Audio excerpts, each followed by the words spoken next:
విజయవాడ దుర్గగుడిలో అపచారం చోటు చేసుకుంది. భక్తులు పరమ పవిత్రంగా భావించే అమ్మవారి మూల విరాట్ను కొందరు వ్యక్తులు వీడియో తీశారు. ఇది చాలాదన్నట్టు సోషల్ మీడియాలో పోస్ట్ చేశారు. ఆలయం లోపలికి మొబైల్ ఫోన్ తీసుకెళ్లకూడదనే నిబంధన ఉంది. ఈ రక్షణ వ్యవహారాలు చూడ్డానికి గట్టి సెక్యూరిటీ ఉంది. చెక్కింగ్ స్క్వాడ్ కూడా ఉంది. ఎక్కడికక్కడ ఆలయ ఉద్యోగులు ఉన్నారు. మరి ఇంతమంది కళ్ళు కప్పి ఈ వీడియో ఎలా తీయగలిగారు? అసలు బెజవాడ దుర్గమ్మ గుడిలో ఏం జరుగుతోంది? అధికారులు ఏం చేస్తున్నారు? ఎక్కడుంది లోపం? ఈ సమాధానాలకు వాచ్ దిస్ స్టోరీ.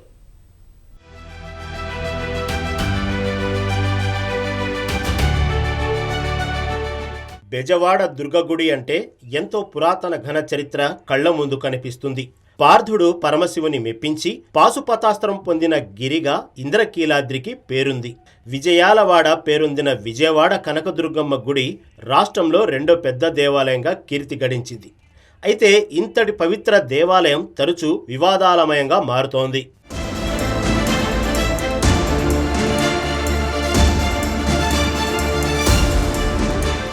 గత ప్రభుత్వంలో ప్రముఖ దేవాలయాలలో చాలా వరకు భద్రత లోపించడంతో పాటు భక్తుల మనోభావాలు దెబ్బతీసేలా వ్యవహరించారని ఆనాడు ప్రతిపక్షంలో ఉన్న టీడీపీ నాయకులు విమర్శించారు. రాష్ట్రంలో కూటమి ప్రభుత్వం అధికారంలోకి వచ్చాక తిరుమల నుంచే ప్రక్షాళన మొదలు పెడతానన్న సీఎం చంద్రబాబు ఆ దిశగా అడుగులు వేయడం మొదలుపెట్టారు. అయితే సీఎం నివాసానికి కూతవేటు దూరంలో ఉన్న దుర్గగుడిలో భద్రతా లోపం కొట్టొచ్చినట్టు కనిపిస్తోంది.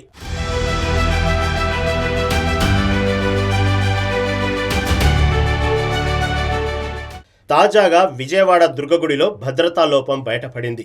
భక్తులు పరమ పవిత్రంగా భావించే అమ్మవారి మూల విరాట్ను కొందరు వ్యక్తులు వీడియో తీసి సోషల్ మీడియాలో పోస్టు చేశారు. ఈ వార్త సంచలనంగా మారింది. అసలు ఆలయంలోకి మొబైల్ ఫోన్లు తీసుకెళ్లడమే నిషేధం.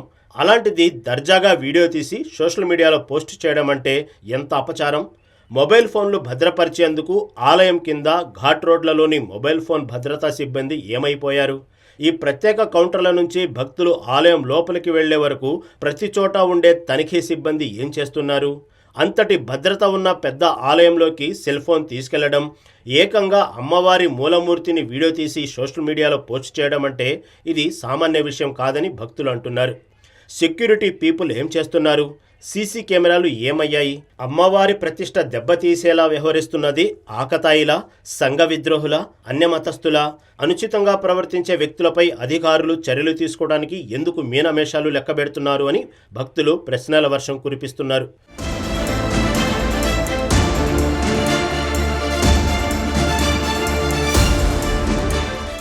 గత ప్రభుత్వ హయాంలో బెజవాడ దుర్గమ్మ టెంపుల్లో భద్రతా చర్యల లోపంపై ఎన్నో విమర్శలు వచ్చాయి. ఇప్పుడు ఏకంగా అమ్మవారి మూల విరాట్నే వీడియో తీసి సోషల్ మీడియాలో పెట్టిన వైనం తలెత్తింది. లోపం అధికార గణంలోనే ఉందేమో అని భక్తులు సందేహం వ్యక్తం చేస్తున్నారు. నిందితులకు అధికారులే కొమ్ము కాస్తున్నారా అనేక అనుమానాలు వ్యక్తమవుతున్నాయి. ఇలా తింగరి పోస్టులు పెట్టడం వల్ల అమ్మవారి ఆభరణాలు, అలంకరణల విషయాలు బయటికి వస్తే సంఘ విద్రోహ శక్తులతో ప్రమాదం రావచ్చని హిందూ ధార్మిక సంఘాల నేతలు, భక్తులు భయపడుతున్నారు. విమర్శలు ఎదుర్కొంటున్న దుర్గగుడి ఆలయ అధికారులు ఇప్పటికైనా ఆత్మవిమర్శ చేసుకుని ఇక ముందు ఈ తరహా పొరపాట్లు జరగకుండా చూసుకుంటారో లేదో మరి.